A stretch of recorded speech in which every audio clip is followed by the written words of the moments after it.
जैसे बिटवीन का अर्थ ही है मतलब टू एट अ टाइम,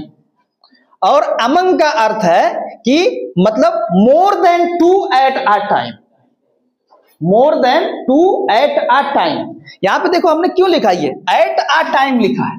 नहीं तो हम लिख के छोड़ देते ना कि ये किसने मतलब बिटवीन सिर्फ दो लोगों के लिए है, अमंग जो है दो से ज्यादा लोगों के लिए, ऐसे भी बोल सकते थे। बट यहां पे देखो इस पे जोर डालो eight a time, eight a time. अब सेंटेंस देखो, सेंटेंस क्या बोल रहा है कि देयर इज अ कॉन्फ्लिक्ट, मतलब कॉन्फ्लिक्ट है दो लोगों के बीच में, किसके किसके, पूजा और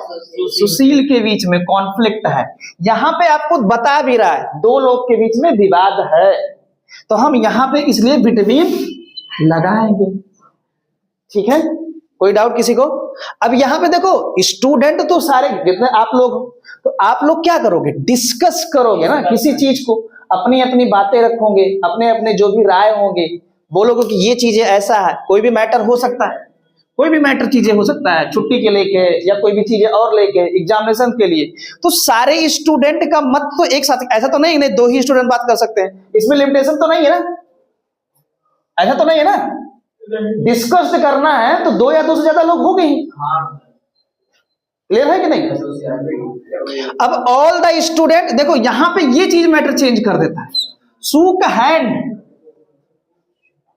हैंड शेक करते हो ना, हाथ मिलाते हो ना, हाथ हिलाते हो, तो वन टाइम पे क्या होता है, देखो कितना भी बड़ा प्रधानमंत्री हो, कोई राष्ट्रपति हो, देखते हो जब कभी कोई आता है तो क्या होता है, वो एक टाइम पे लाइन से लोग खड़े रहते हैं और एक एक को क्या किया जाता है, एक एक लोगों से हाथ मिलाया जाता है, इंडिविजुअल्स। तो एक टाइम पे दो लोग का ही हाथ तो मिल सकता है, मतलब जो प्रोटोकॉल है, जो औपचारिकता है उसके लिए, नहीं तो देखने के लिए तो कहीं यहां पे सेंटेंस अगर ये ना होता तो कुछ भी चीज है, ऑल स्टूडेंट, जैसे हमने देखा कि ऑल स्टूडेंट डिस्कस कर रहे हैं मैटर अमंग, तो यहाँ पे अमंग आ गया, क्योंकि सारे के सारे क्या होंगे, एक साथ में आप ही लोग हो, ऐसा तो नहीं कि नहीं ये दोनों लोग बात कर रहे हैं पहले बात कर लेंगे फिर ये दोनों लोग किसी और से बात करेंगे, ऐसा तो नहीं। ठीक है,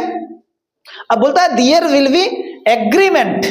एग्रीमेंट देखो हमेशा जब भी चीजें देखना है, ये लिखा तो है कि भारत, नेपाल एंड भूटान,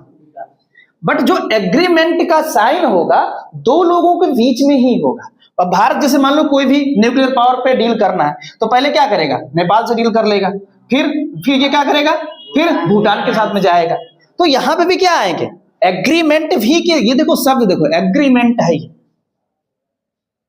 एग्रीमेंट दो पार्टियों के बीच में ही होती है ना, कोई डील करते हैं हम बोलते हैं कि एग्रीमेंट कर लेते हैं, समझ में आए? अब चौथा ये बोल रहा है कि मेंशन डिफरेंस।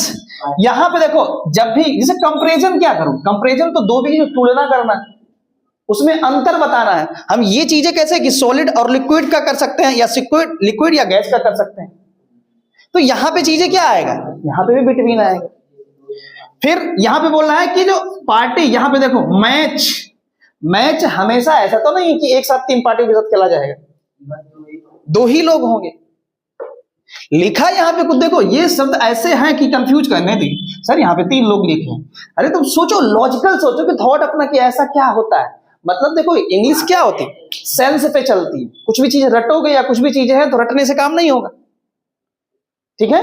अब वही चीज है कि एमपी तो सारे के सारे हैं, मतलब 543 एमपी जितने हैं वो सारे मिलके क्या कर रहे हैं, एक बिल पास कर दे रहे हैं, किसमें, लोकसभा के अंदर में और राज्यसभा के अंदर में, दो ही हाउस तो है, यहाँ पे दो का ही जिक्र किया गया इसलिए बिटवीन आ रहा है। क्लियर है, कोई डाउट है किसी को? तो ऐसा मत करना ठीक है कि ऑल लगा है तो एकदम ऑल तो यहाँ पे इसके लिए थोड़ी लगा रहे हो आप, ये जो है यहाँ पे मैटर ही चेंज कर दे रहा है ना। ठीक है, कोई दिक्कत नहीं ना, डन है ना?